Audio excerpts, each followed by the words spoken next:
안녕하세요. 벅차는 비트코인입니다. 비트코인과 게임 이론 두 번째 시간입니다. 오늘은 직접 사례를 들여다보면서 비트코인은 개인을 위한 선택을 하는 것이 사회적으로도 이득이 되는 경우가 많은데, 반대로 법정화폐 시스템에서는 개인을 위한 선택이 사회적으로는 이득이 되지 못하는 인센티브 체계를 비교해 보려고 합니다. 직접적으로는 이제 국가 예산 활용 그리고 직업 선택이라는 두 가지 주제고요. 그리고 법정화폐 시스템에서만 국한해서 전세대출 제도도 좀 얘기를 해보려고 합니다. 시작을 한번 해보겠습니다. 첫 번째는 국가 예산 활용입니다. 국가가 돈을 찍어낼 수 있는 시스템에서는 정부의 성과가 무엇일까요?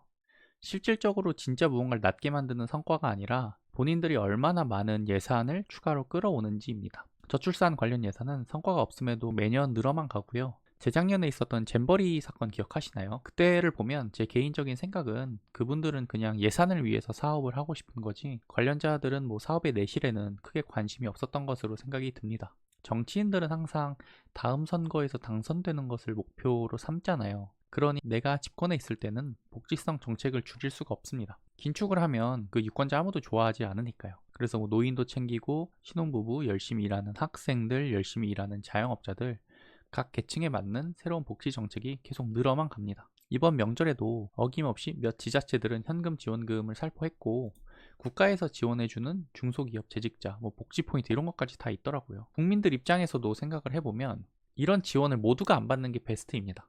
근데 한 명이라도 받기 시작하면 어차피 부담은 다 같이 하는 거니까 그때부터는 나도 받는 게 합리적인 선택이죠. 눈먼 돈은 받을수록 좋다라고 얘기를 하잖아요. 그래서 이런 개인적인 선택들이 모이게 돼서 국가 빚은 늘어만 가는 사회적 현상이 나타납니다. 비트코인은 반대로 어떨까요? 비트코인 스탠다드 하에서는 일단 기본적으로 위에 언급한 것들의 반대입니다. 왜?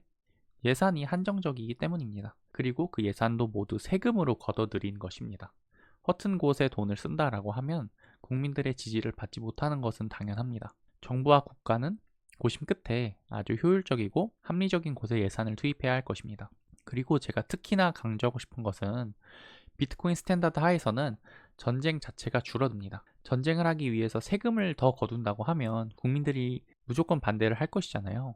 일어날 전쟁도 일어나지 않고 설령 발발하더라도 예산을 소진하기 전에 양측이 빠른 결론에 다다를 여지가 훨씬 큽니다. 그러니 얼마나 많은 생명을 살리겠습니까? 국가가 돈을 찍어서 전쟁을 일으킬 수 있는 현재 시스템 하에서는 우리나라는 평화를 원하더라도 상대가 전쟁을 일으키면 이에 대응하는 수밖에 없습니다. 마치 내가 국가 지원금을 안 받고 싶어도 다른 국민이 받으면 나도 따라 받게 되는 위의 예시랑 동일한 현상이죠.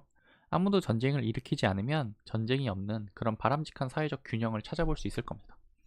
두 번째 주제, 직업 선택입니다. 사실 제 앞선 영상 비트코인은 거울이다 시리즈의 3편 노동에서 다룬 내용이지만 여기와 굉장히 밀접한 관련이 있습니다. 현재는 애석하게도 저축이 불가능한 세상입니다. 그래서 그나마 현금 흐름이 좋은 직업들이 고평가를 받아요. 급여를 좀 더 받는다고 인플레이션으로부터 자유로운 사람은 없지만 평균적인 급여로는 결혼을 하고 가정을 꾸리고 애를 낳는 게 불가능하다고 여겨지기 때문입니다. 그래서 젊은이들은 전문직과 대기업에 가려고 목숨을 걸어야 하고 또 명문대에 들어가려고 목숨을 겁니다. 이 직업들이 잘못되었다고 제가 말씀드리는 게 전혀 아니고, 어떤 분야든지 간에 우리나라의 젊은 에너지가 한쪽으로만 쏠리는 것이 지속되는 것이 문제라는 겁니다. 이러한 직업을 준비하는 것이 생존의 문제이므로 개인의 선택은 이해가 갑니다.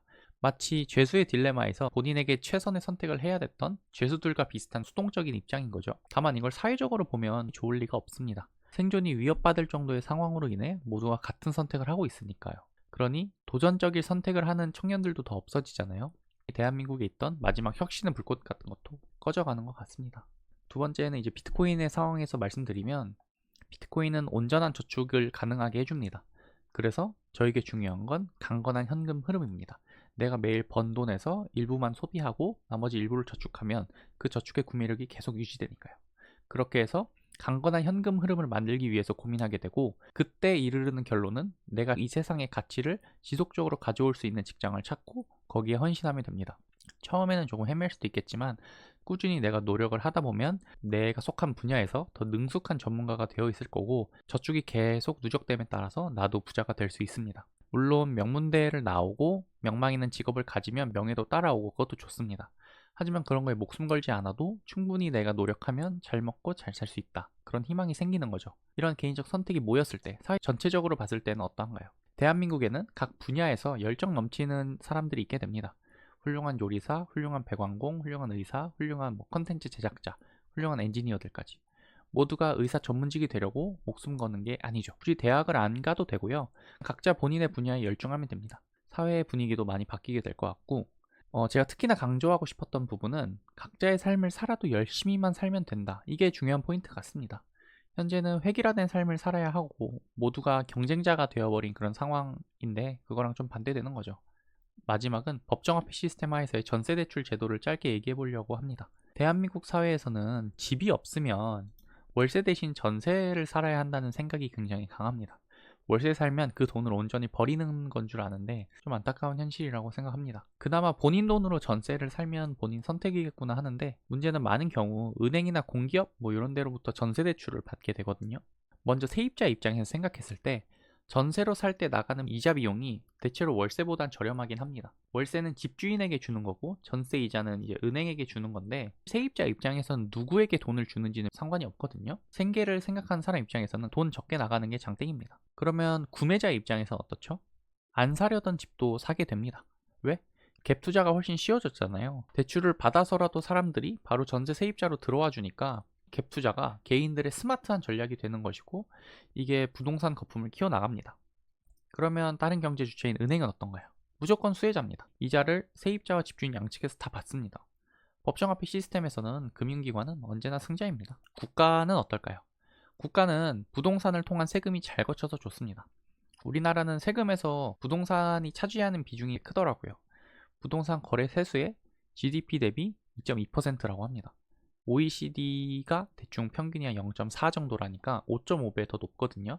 그러니 국가는 돈이 잘 들어오는 캐시카우인 부동산을 거의 건드리지 않고 국가의 에너지가 부동산의 버블을 유지하는 채로 심해져만 갑니다. 이러한 선택들이 모여서 어떤 사회가 만들어지나요?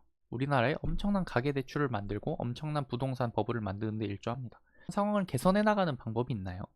제 생각에는 지금 너무 멀리 와서 그렇게 할 수도 없을 거고 그렇게 하겠다고 하는 정치인은 인기가 없는 정치인이 될 겁니다. 아마 강력한 외부 충격이 와야만 시장은 서서히 바뀌어 나가지 않을까 싶어요.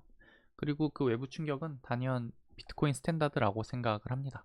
이번 영상에서는 게임 이론의 관점에서 비트코인과 법정화폐를 비교해 보았습니다. 마지막 영상에서는 법정화폐 시스템이 현재 뿌리 깊게 박혀 있음에도 왜 그 전환이 일어날 수밖에 없는지 설명드리고자 합니다. 오늘 영상이 마음에 드셨다면 구독과 좋아요 부탁드립니다. 시간 내서 시청해주신 분들 감사드립니다. 안녕.